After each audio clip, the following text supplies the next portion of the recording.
I was at my uni residence and it was around 2 o'clock in the morning, and I was just at home on my computer and I just decided to Google image reverse myself. Noelle Martin uploaded her photo to Google out of curiosity to find out where her image appeared on the internet. She couldn't believe what she discovered. I found my photos plastered over dozens of porn sites. Sex.com, Xhamster, Come on printed pics, Motherless. It was like my heart and my stomach sank to the ground. And I felt sick, like disgustingly sick. Noelle Martin is a victim of what's called parasite porn. Images from her Facebook account were stolen and posted on porn sites. They were saying things like, cover her face and we'd her body. I was called trash, a slut.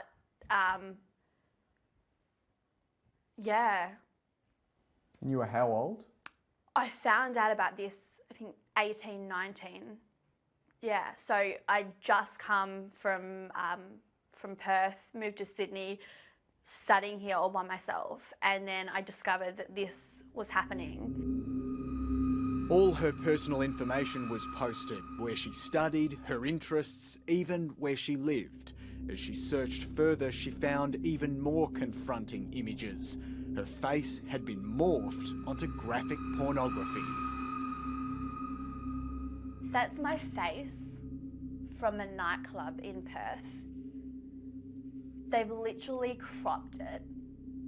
Like, I have the same makeup, the same expression, and they've cropped that onto some girl who's got a body similar, but is literally naked with that pose. And that's just an ordinary picture of me. I think I was 19 at the time. I was 19 on an ordinary night out in Perth.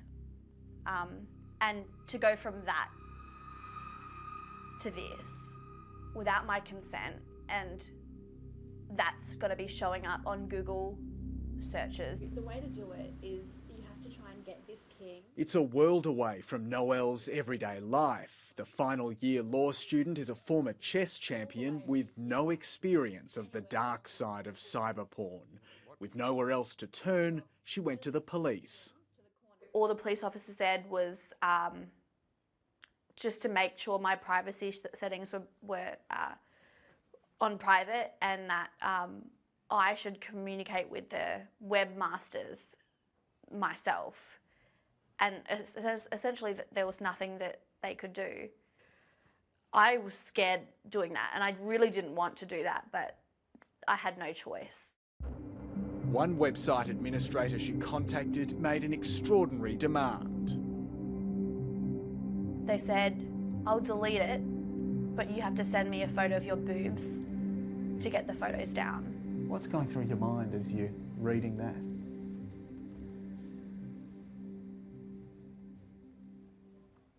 Like, he's a bastard.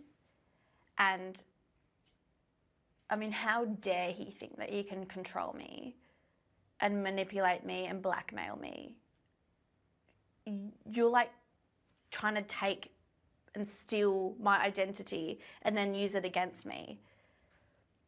They really feel like they're just controlling girls because they can ruin a girl's life by this. They literally can ruin a girl's life by what they're doing. Some of those sites are off sites, they're overseas, they're not in the jurisdiction that the legislation covers. So it's really hard to try and prove where the hosting company is, and what power do you have over that company if it is based in an overseas jurisdiction.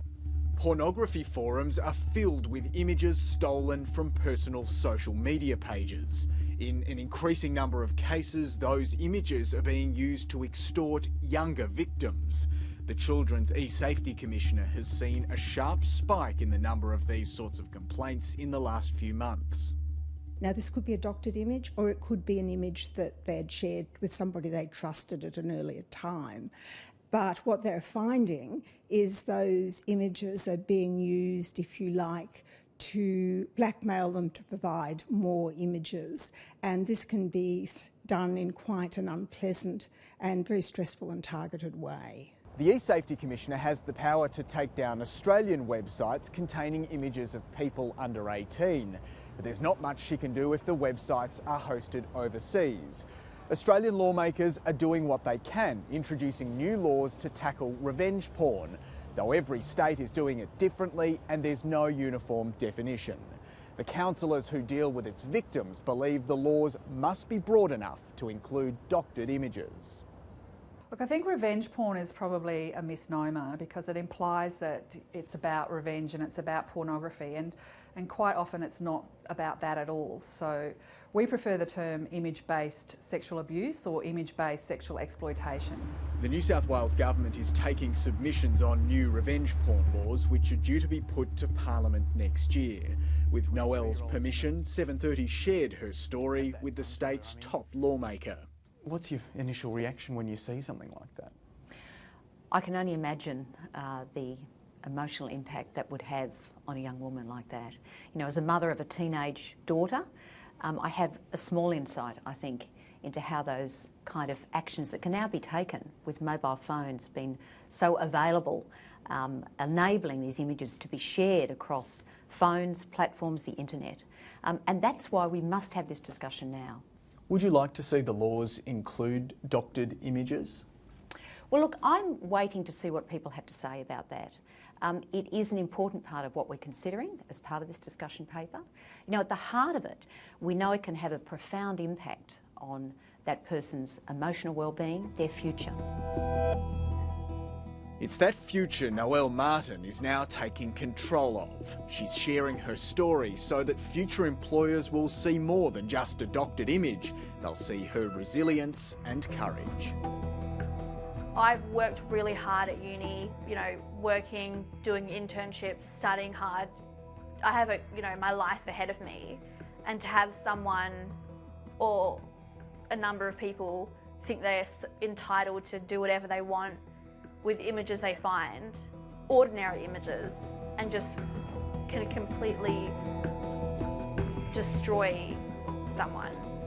I mean, it's just horrendous.